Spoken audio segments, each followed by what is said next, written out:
चलिए, नमस्कार दोस्तों। स्वागत है आप सभी लोगों का अपने YouTube channel e learning with Durgesh पर। चलिए, पिछली वीडियो में हम लोगों ने अर्थ के आधार पर शब्द के भेद को देख चुके हैं। आज हम लोग देखेंगे प्रयोग के आधार पर शब्द के भेद। जी हाँ, प्रयोग के आधार पर शब्द के भेद, यानी प्रयोग के आधार पर शब्द के कितने भेद होते हैं। चलिए, तो बिना समय लिए हुए आते हैं और देखते हैं प्रयोग के आधार पर शब्द के भेद।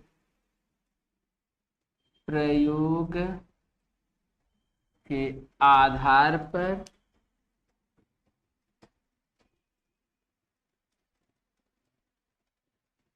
शब्द के भेद। अगर प्रयोग के आधार पर शब्द के भेद की बात कही जाए तो प्रयोग के आधार पर हम सभी को पता है कि इसके आधार पर शब्द के कितने भेद होते हैं। तो इसके आधार पर शब्द के कुल दो भेद होते हैं। यानी प्रयोग के आधार पर शब्द के कितने भेद होते हैं? दो भेद होते हैं। तो आइए देखते हैं ये दो भेद कौन कौन से होते हैं।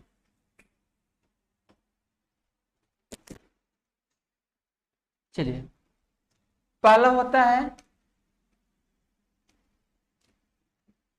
विकारी शब्द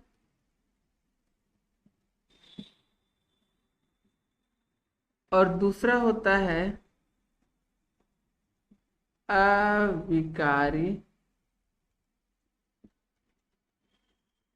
शब्द।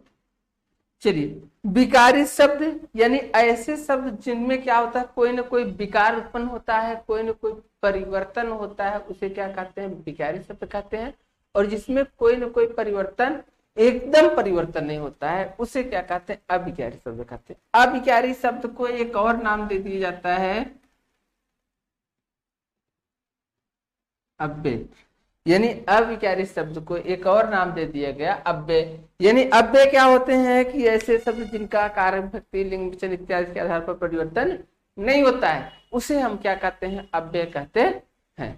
ठीक, चलिए देखते हैं, एक एक करके इन शब्दों को देखते हैं। तो इसमें से हम पहला शब्द देखेंगे विकारी को। चलिए, हेडिंग बनाते हैं हम पहला, विकारी शब्द।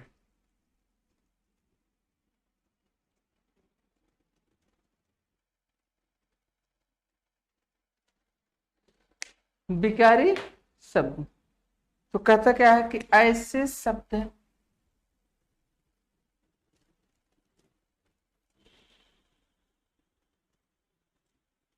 ऐसे शब्द जिनका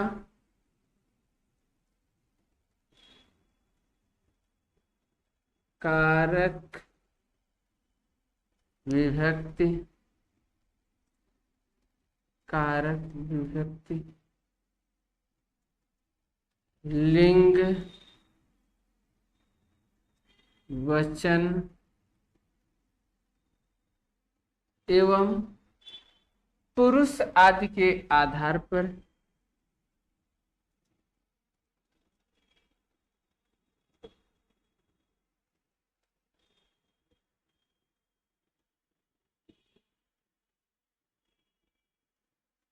पुरुष आदि के आधार पर कोई परिवर्तन नहीं होता है,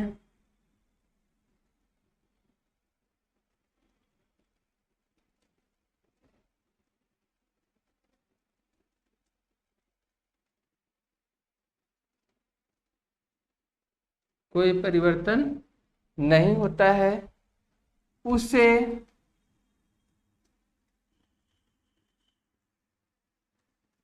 विकारी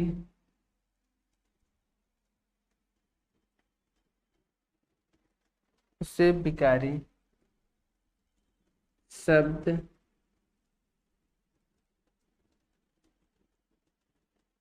कहते हैं। करे कि ऐसे शब्द जिनका कारक विभक्ति लिंग वचन एवं पुरुष आदि के आधार पर कोई परिवर्तन नहीं होता है, उसे क्या कहते हैं? हम विकारी शब्द ही कहते हैं। एक चीज, दूसरी पॉइंट आप लोग याद करिएगा। देखिए, ये आपका पॉइंट है, बना दे रहे हैं।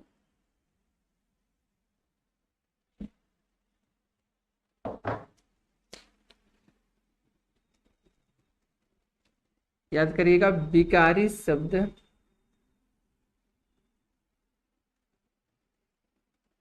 विकारी शब्द परिवर्तनीय, परिवर्तनीय यानी जिसका परिवर्तन हो सके।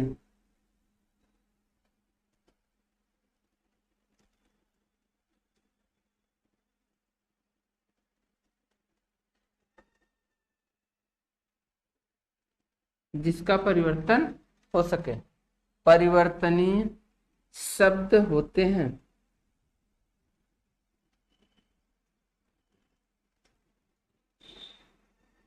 यानी विकारी शब्द क्या होते हैं? ये परिवर्तनीय शब्द होते हैं। इनका किसी भी आधार पर, यानी कारक, विभक्ति, लिंग एवं वचन आदि कोई भी आधार हो, हर एक आधार पर हर एक प्रकार से इसका परिवर्तन हो सकता है। जैसे अगर हम कह दें, एक उदाहरण के माध्यम से हम इसको देख लेते हैं। अगर हम कह दें लड़का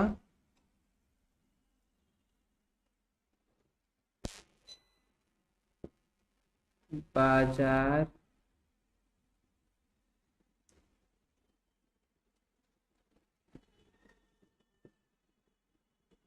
लड़का बाजार जाता है, ठीक। अब देखिए लड़का क्या है आपका? एक वचन,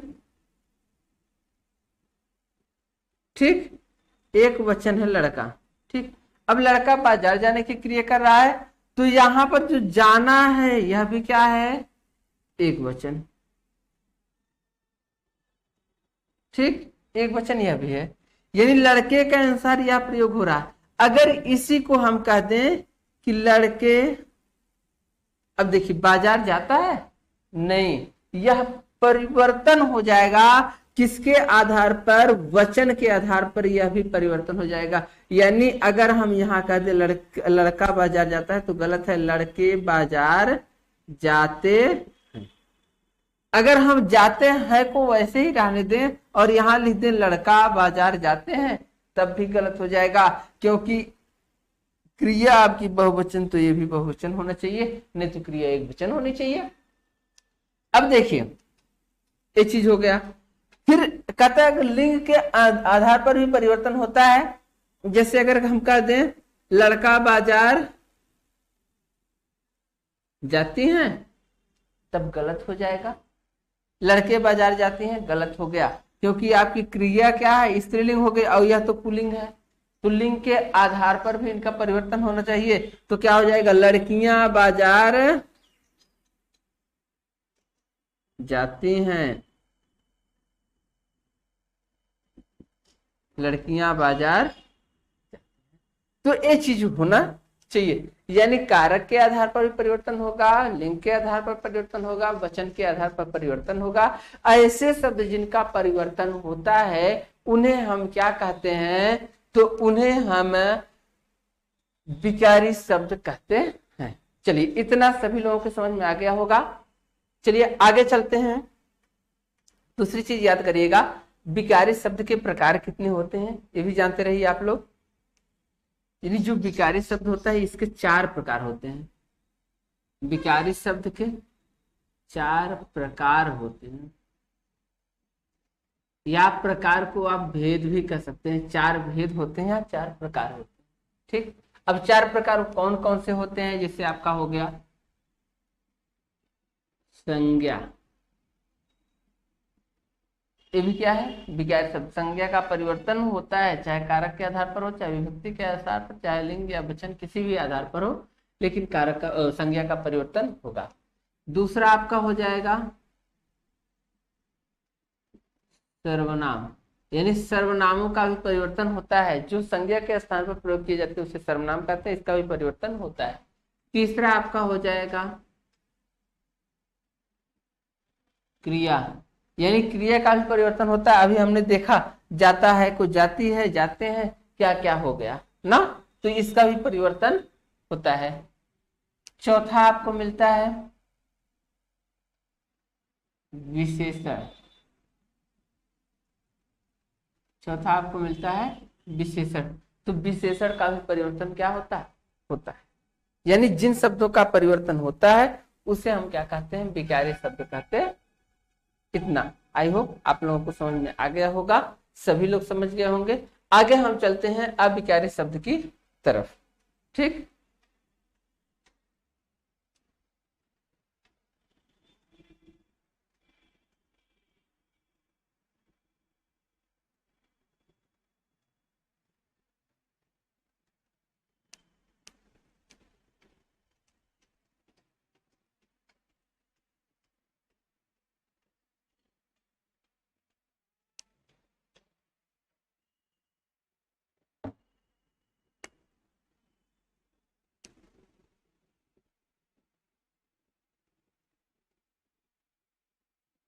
अविकारी शब्द। अब देखते हैं अविकारी शब्द की परिभाषा क्या कहते हैं। कहते हैं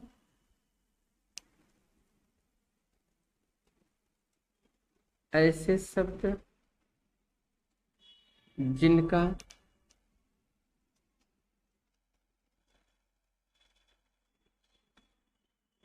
कारक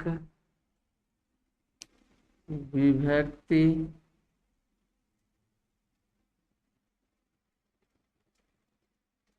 लिंग एवं वचन, लिंग एवं वचन तथा पुरुष आदि के आधार पर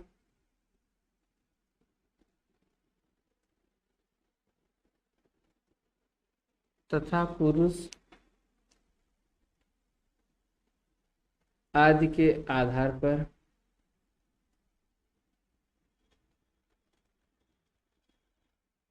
आदि के आधार पर कोई परिवर्तन नहीं होता है।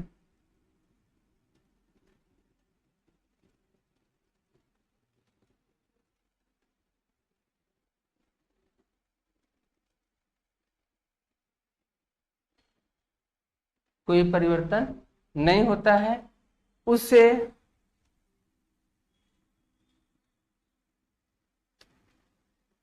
अविकारी शब्द कहते हैं।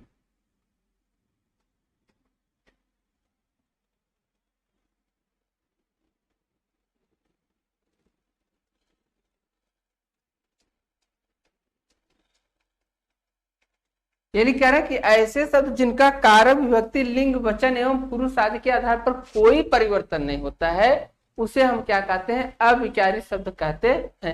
यानी इनका परिवर्तन एकदम नहीं होता है, किसी भी आधार पर इनका परिवर्तन नहीं हो सकता है। दूसरी पॉइंट अब जानते रहिएगा,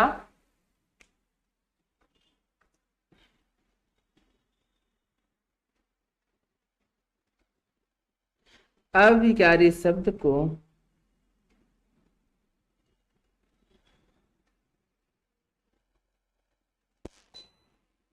अविकारी शब्द को अव्यय के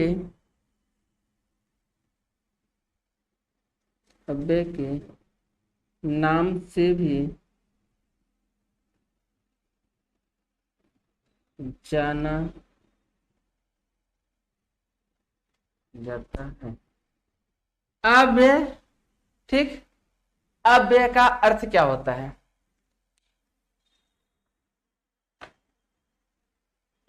ये भी जान लीजिए।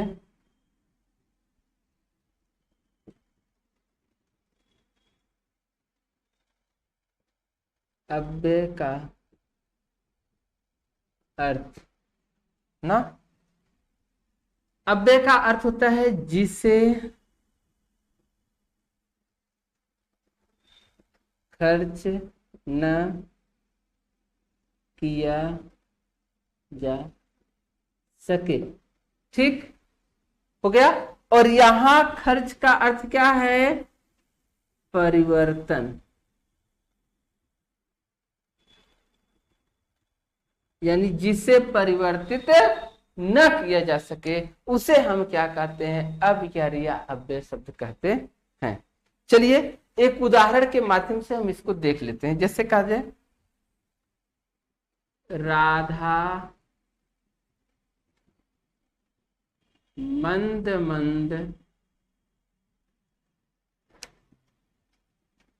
मुस्कुराती है।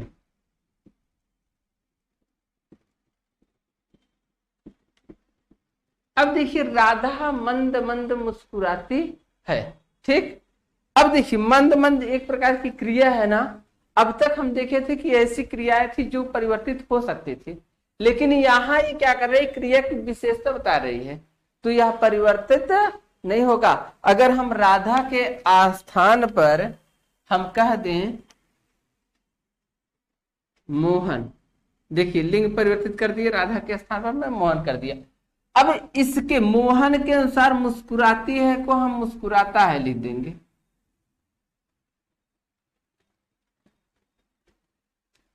मुस्कुराता है, लेकिन क्या इस पर कोई असर पड़ा? मंद मंद मंद मंद ही रह गया, कोई असर नहीं पड़ा। अब देखिए अगर राधा के स्थान पर हम कह दें हवा, मंद मंद बहती है, तो भी इस पर कोई असर पड़ा? कोई असर नहीं पड़ा। यानी जिस पर कोई असर ना पड़ता हो, कोई फर्क ना पड़ता हो, उसे हम क्या कहते हैं? अविकार्य अव्यय शब्द कहते हैं। ठीक, चलिए जैसे देख लिया जाए अविकार्य अव्यय शब्द के भेद कितने होते हैं। तो अगर इसके भेद की बात की जाए तो इसके कितने भेद होते हैं? 4 भेद इसके भी होते हैं। यानी इसके भी कितने भेद होते हैं? 4 भेद होते हैं मित्र। पहला देखते हैं आपका,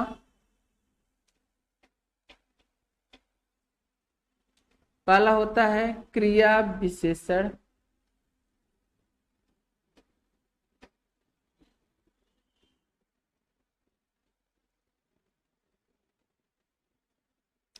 अव्यय, अविकार्य को ही क्या कहते हैं? अव्यय भी कहते हैं, इसलिए यहां पर हमने किसका प्रयोग किया? अव्यय का प्रयोग किया। ठीक, दूसरा संबंध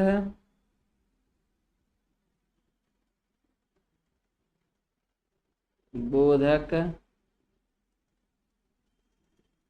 अव्यय।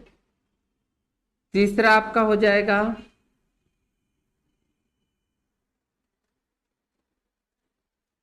समुच्चय बोधक अव्यय। और चौथा लास्ट आपका हो जाएगा विस्मयादि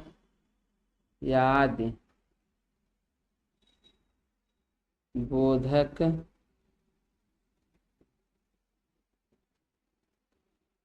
अव्यय। ये अव्यय के क्या हो गए? 4 भेद हो गए। ठीक, यानी अविकार्य अव्यय शब्द के भी कितने भेद होते हैं?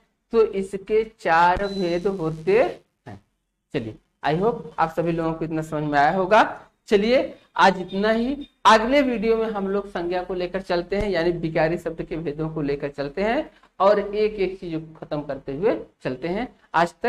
आज इतना ही। सभी लोगों को ढेर सारी शुभकामनाएं, ढेर सारी बधाइयां। पढ़ते रहिए, मस्त रहिए।